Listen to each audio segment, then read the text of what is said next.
Tap in ya kibabe iliyofanywa na Maxim Pia Nzengeli katika dakika 45 ya mechi ya fainali ya kombe la Muungano JKU dhidi ya Yanga kwenye uwanja wa Gombani kule visiwani Pemba iliwezesha Yanga kuibuka na ushindi wa bao 1-0 na hivyo kutawazwa kuwa mabingwa wa kombe la Muungano kwa msimu huu wa 2024-25 huku kocha Miloud na wachezaji wake wakitoka kwa furaha kubwa kutokana na ushindi huo ambao sio tu kwamba umewezesha kutoa ubingwa, lakini pia ni katika michuano ambayo Yanga ilitoa nafasi kwa wachezaji wake kadhaa kupata nafasi kucheza, wakiwamo wale ambao hawachezi mara kwa mara.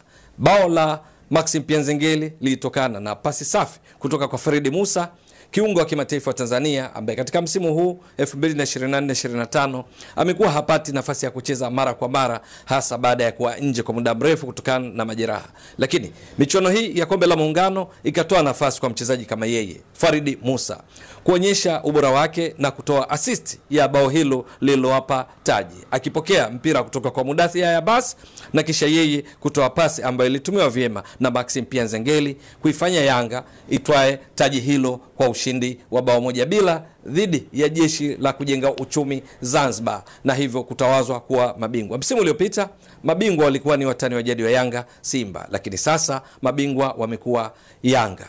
Ni katika michuano ambayo Yanga licha ya kutoa nafasi kwa wachezaji wake kadhaa kupata nafasi ya kucheza ambao huwa hawachezi mara kwa mara, wakiwa wachezaji kama Azizi Andambwile, lakini pia Yanga ilionekana kana kwamba imetumia michuano hii kuendelea kujiweka fit kwa ajili ya kumaliza msimu vizuri. Ikumbukwe katika ligi kuu Tanzania bara Yanga wako katika nafasi nzuri ya kutetea taji lao la 4 la ligi kuu Tanzania bara, kwa sababu wapo kileleni mwa msimamo wa ligi kuu Tanzania bara kama unavyo, wakiwa na pointi 70 baada ya kucheza mechi 26.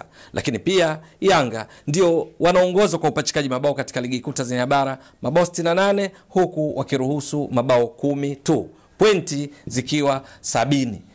Pointi ambazo zinaifanya iwe juu ya timu inayofuatia katika nafasi ya pili, watani wa jadi wa Yanga ambao ni Simba, ambao wao wana pointi 57. Yani Yanga imezidi Simba kwa pointi 13 ambayo ipo katika nafasi ya pili. Hata hivyo Simba wana viporo 4. Wana mechi dhidi ya Mashujaa, wana mechi dhidi ya KMC, lakini pia wana mechi dhidi ya JKT Tanzania na vile vile wana mechi dhidi ya Pamba ili kutimiza idadi sawa ya mechi kama walizocheza Yanga. Kwa sababu hiyo Yanga hata kama Simba watashinda mechi zao zote 4 za viporo, maana yake watatimiza pointi 69 ambayo ni pointi pungufu 1 kulinganisha na pointi 70 walizonazo Yanga. Lakini katika michuano hii ya kombe la Muungano msimu huu, licha ya kutoa fursa kwa mashabiki wao wa visiwani Pemba na Zanzibar kwa ujumla, ni kwamba Yanga wametumia nafasi hiyo kwa ajili ya kutoa nafasi kama nilivyotoka kusema awali, lakini pia kudhihirisha kwamba namna gani wachezaji wao wakiwa wale wa kimataifa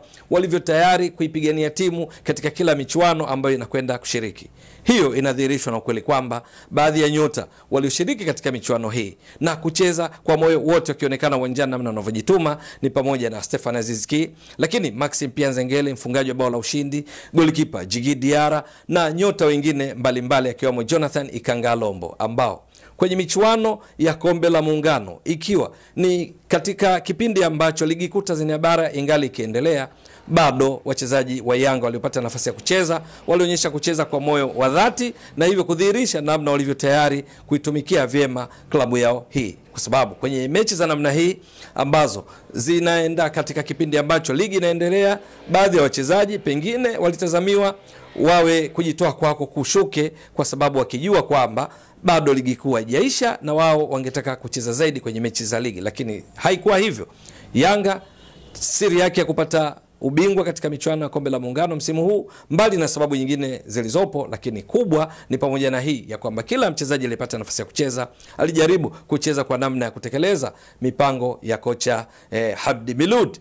Mwisho wa siku Yanga wametoa taji walilostahili, ambalo kama wataendeleza kile walichokipata, spirit yake, hali yake ile ya kutoa taji, maana yake wanaweza kahamishia mwangwe wake katika ligi kuu Tanzania bara ambako wana mwenendo mzuri.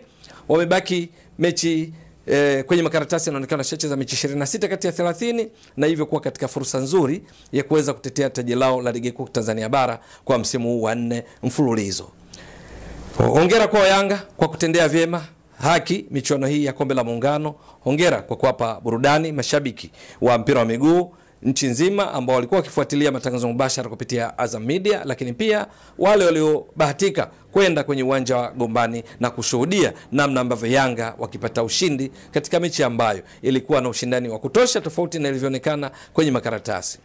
Je, hiki walichokionyesha Yanga katika kombe la Muungano na kutoa taji la kombe la Muungano kwa mwaka huu, msimu huu wa 2024-2025, je, wataweza kudumisha pia katika ligi kuu Tanzania bara ili kutoa taji la 4 mfululizo la ligi kuu Tanzania bara? Hilo ni swala la kusubiri. Lakini pia vipi kuhusu michuano ya kombe la shirikisho la benki ya CRDB?